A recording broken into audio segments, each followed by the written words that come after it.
اللہ تعالیٰ قرآن مجید میں فرماتے ہیں کہ کچھ بندے ایسے ہیں جنہوں نے جب سے آنکھ کھولی ہے تو مجھے راضی کرنے کے لیے اپنی صفیں بچھا لی ہیں، اور کچھ بندے اس طرح سے ہیں جنہوں نے آنکھ کھولی ہے تو ابھی تک انہوں نے ایک کام ایسا نہیں کیا جو مجھے راضی کرنے کے لیے کیا ہو، ثواب کی نیت سے کیا ہو۔ اور کچھ لوگ ایسے ہیں جو کبھی تو مسجدوں کا رخ کر دیتے ہیں اور کبھی مسجدوں کو بھول جاتے ہیں، کبھی مسجدوں سے نکلتے ہی نہیں ہیں، صفیں بچھا لیتے ہیں، یعنی جب ان کے اوپر پریشانی کا وقت آتا ہے تو وہ اللہ اللہ کرنے لگ جاتے ہیں، اور جب اللہ تعالیٰ پریشانی کو ٹال دیتے ہیں تو وہ پھر اللہ کو بھول جاتے ہیں، ذکر الہی کو بھول جاتے ہیں۔ کیا آپ کو لگتا ہے کہ اللہ تعالیٰ صرف تقوی والوں کا خدا ہے، انہی سے محبت کرتا ہے، یا صرف ان کا خدا ہے جو صبح شام روزے رکھتے ہیں، نمازیں پڑھتے ہیں، قرآن پڑھتے ہیں، ان کا خدا ہے؟ تو نہیں، اللہ تعالیٰ نے خود فرمایا ہے یا عبادہی، میرے بندوں، اور یہ ایک محبت کی نشانی ہے، اللہ تعالیٰ کی محبت کی نشانی ہے۔ جس طرح شہد اترتا ہے ایک دھار کی طرح، اس طرح یہ آیت کا ایک ایک بوند محبت ہے۔ فرمایا اللہ نے کہ اے بندو، جنہوں نے پیدا ہونے سے اب تک یا جنہوں نے ابھی تک آنکھ کھولی ہے اور مجھے خوش کرنے کے لیے ایک کام نہیں کیا، تم بھی آ جاؤ، تم بھی میرے بندے ہو۔ اس آیت سے ہمیں پتہ چلتا ہے کہ اللہ تعالیٰ ایک معاف کرنے والا، ایک محبت کرنے والا، ایک بخشنے والا، اس کی محبت کا کوئی ٹھکانہ نہیں ہے۔ اللہ چاہتے ہیں کہ میرے بندے جن کو میں نے پیدا کیا اپنی عبادت کے لیے، وہ مجھ سے آ کر مانگیں، وہ میرے سامنے سجود ہوں، میرے سے دعا گو ہوں اور مجھ سے مانگیں جو وہ مانگنا چاہتے ہیں۔ اللہ تعالیٰ نے کہیں یہ نہیں کہا کہ میں صرف نیک پرہیزگاروں، روزے داروں کی دعاؤں کو قبول کرتا ہوں۔ اگر آپ پورا کا پورا قرآن بھی اٹھا کر دیکھ لیں تو صرف اور صرف یہ کہیں نہیں لکھا ہوا۔ اللہ تعالیٰ ایسی ہستی ہے جو ایک بار معاف کرنے پر، معافی مانگ دینے پر معاف بھی کر سکتے ہیں۔ اللہ تعالیٰ درگزر کرنے والے ہیں، گناہوں کو معاف کرنے والے ہیں، دعاؤں کو قبول کرنے والے ہیں۔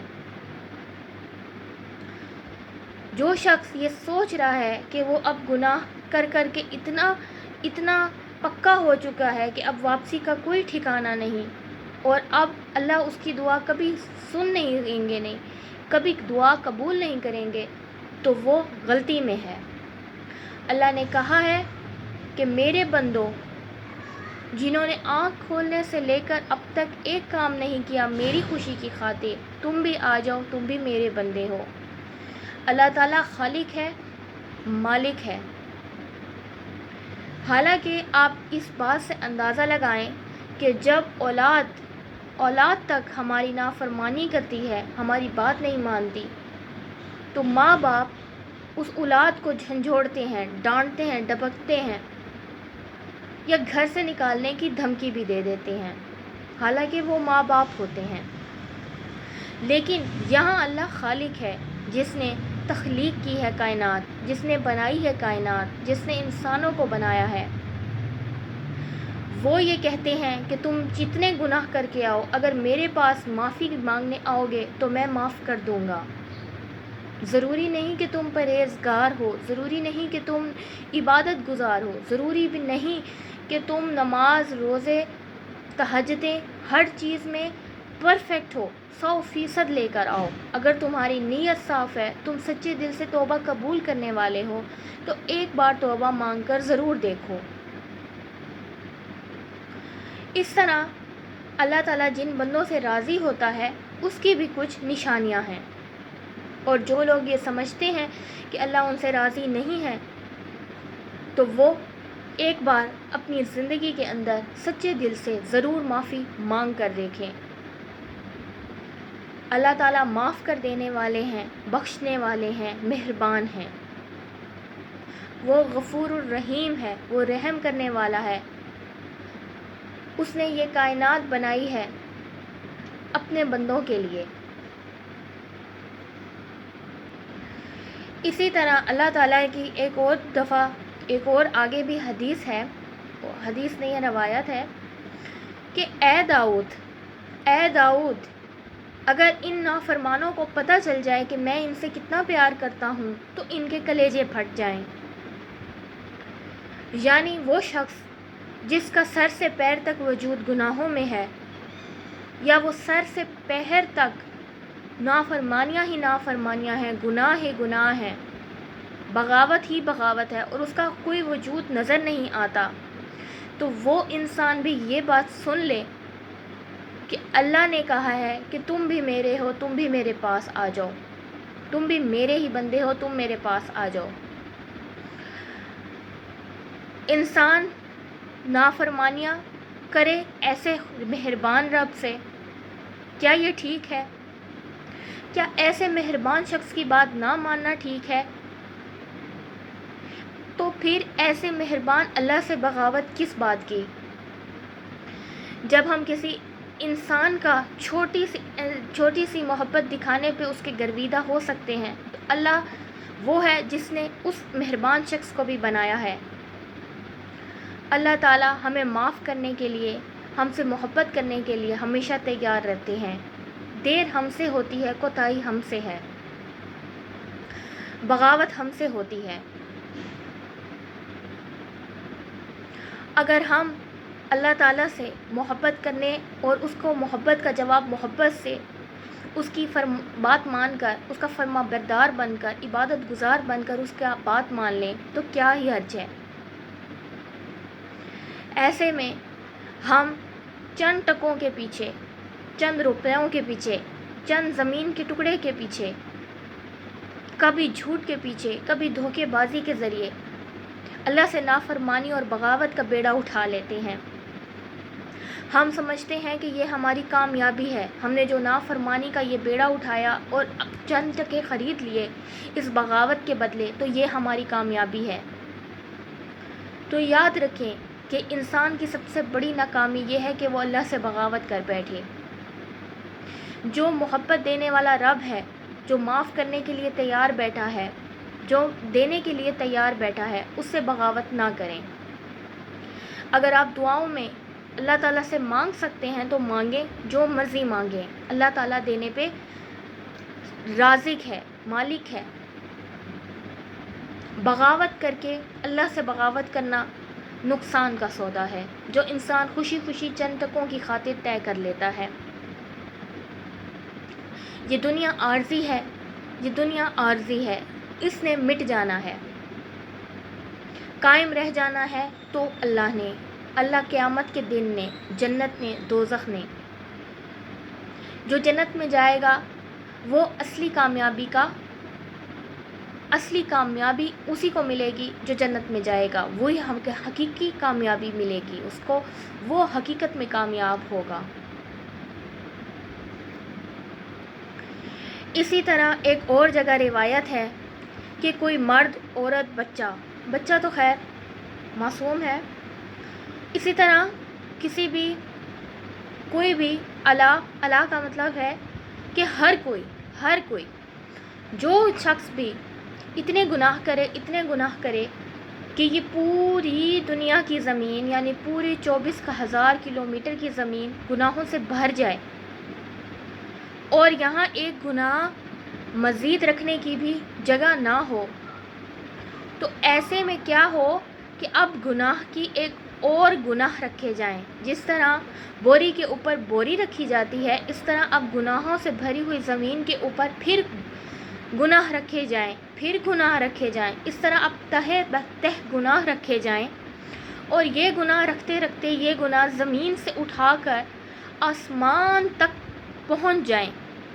آپ کیا سمجھتے ہیں کہ یہ جو آسمان ہے یہ نیلا ہے؟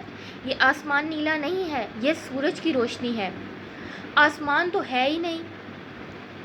لیکن اللہ تعالیٰ کہتے ہیں کہ زمین سے گناہ رکھنا شروع ہو کوئی شخص، اور وہ گناہ کرتے کرتے کرتے آسمان تک پہنچ جائے، تو سارے دنیا کے مفتی، عالم دین، مولوی سب اس کو فتویٰ دے دیں گے کہ یہ گناہ گار ہے، جہنمی ہے، اس کا ٹھکانہ جہنم ہے، اس کے ساتھ بائیکاٹ کرو، اس کا کھانا، اس کے ساتھ کھانا، بیٹھنا اٹھنا سب بند کرو، یہ اتنا گناہ گار آدمی ہے، جہنمی آدمی ہے۔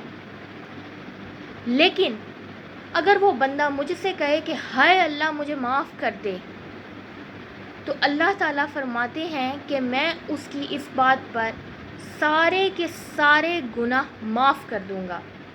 سبحان اللہ۔ یہ ہے اللہ تعالیٰ کا محبت، اور یہ ہے ہماری گناہ کرنے کی کیپیسٹی۔ اس کے بعد، اس کیپیسٹی کے بعد بھی اللہ تعالیٰ سے اگر آپ معافی مانگنا چاہتے ہیں یا معافی کے طلبگار ہیں تو اللہ تعالیٰ معاف کر دے گا آپ کو۔ سبحان اللہ۔ اللہ تعالیٰ اپنے بندوں سے اتنی محبت کرتا ہے، اتنی محبت کرتا ہے کہ اگر نافرمانوں سے اتنی محبت کرتا ہے کہ ان کے کلیجے پھٹ جائیں اگر وہ یہ جان لیں، تو سوچے فرما برداروں سے کتنی محبت کرتا ہوگا۔ نافرمانوں سے محبت کا یہ عالم ہے تو فرما برداروں سے کیا محبت کرتے ہوں گے۔ اسی طرح جب آپ اپنے رشتہ داروں میں معافی مانگتے ہیں، مثال ہے، اور وہ بات بھی معمولی سی ہوتی ہے، چھوٹی سی بات ہوتی ہے، آپ اپنے بہن بھائی رشتہ دار کس شخص سے بھی اپنے گناہ پر معافی مانگتے ہیں تو وہ شخص اتنی منتیں کروا کے آپ کو معاف کرتا ہے، اتنی منتیں کروا کے معاف کرتا ہے، اور بات بھی معمولی سی ہے۔ یہاں اللہ تعالیٰ کہہ رہے ہیں کہ تو زمین سے لے کر آسمان کو گناہوں سے بھر دے اور ایک بار کہہ دے کہ ہائے اللہ مجھے معاف کر دے، تو میں تجھے معاف کر دوں گا۔ اسی طرح ایک اور روایت ہے کہ 80 سال ایک شخص نے گناہ کیے، 80 سال اس نے صرف اور صرف گناہ کیے۔ 80 سال گناہ کرنے کے بعد اگر وہ آنکھ میں صرف آنسو بھر لے، یعنی ابھی اس کا آنسو گرے بھی نہ، تو اللہ تعالیٰ کہتے ہیں کہ میں اس کی آنکھ سے آنسو ابھی گرا بھی نہیں ہوگا تو میں اس کی 80 سال کے گناہ معاف فرما دوں گا۔ سبحان اللہ۔ اسی طرح اللہ تعالیٰ نے کہا ہے جو مجھے پہلے منانے آتا ہے میں کھڑا ہو کر اس کا استقبال کرتا ہوں۔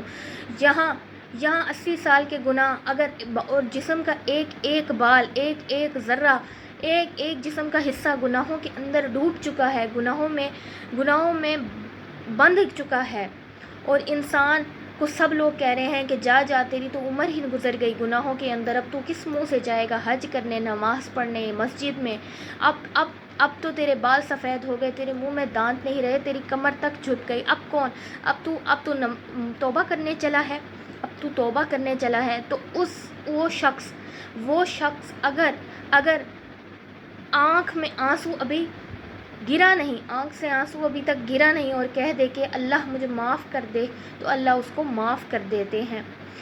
اب کوئی شخص کہتا ہے کہ مجھے رونا نہیں آتا، میری آنکھ سے آنسو نہیں نکلتے، تو کوئی بات نہیں، اگر تمہیں رونا نہیں آتا تو ہائے تو کہنا آتا ہے، چلو یہی کہہ دو، ہائے اللہ مجھے معاف کر دے، تو اللہ تعالیٰ اس بات پہ بھی معاف کرنے پر قادر ہیں۔ یہاں لوگوں کو تانے دیے جاتے ہیں کہ ساری عمر تم نے برائی کے اندر گزاری، جھوٹ میں گزاری، چغلی میں گزاری، گناہوں میں گزاری، اب تم بڑھاپے میں کیا منہ دکھاؤ گے خدا کو، ساری عمر تو گزر گئی۔ تو اللہ تعالیٰ کہتے ہیں کہ میں تمہارے 1000 کروڑ گناہ معاف کرنے پر بھی قادر ہوں، تم ایک بار مجھ سے معافی مانگ لو، یہ کہہ دو کہ ہائے اللہ مجھ سے میرے گناہوں کو معاف کر دے، ہائے اللہ، تو میں تمہارے گناہوں کو معاف کرنے پر قادر ہوں، اور اللہ تعالیٰ اس کو ایسے پاک کر دیتے ہیں جیسے وہ ابھی دنیا میں پیدا ہوا ہے، جیسے ایک بچہ اپنے ماں کے پیٹ سے نکلتا ہے۔ اسی طرح جن لوگوں کی تاریخ میں کربلا جیسے واقعے ہوں، حسین ہوں، ان لوگوں کی امت سے ہیں ہم. ان لوگوں کی امت جھوٹ نہیں بول سکتی، ان لوگوں کی امت برائی نہیں کر سکتی، ان لوگوں کی امت گناہ نہیں کر سکتی.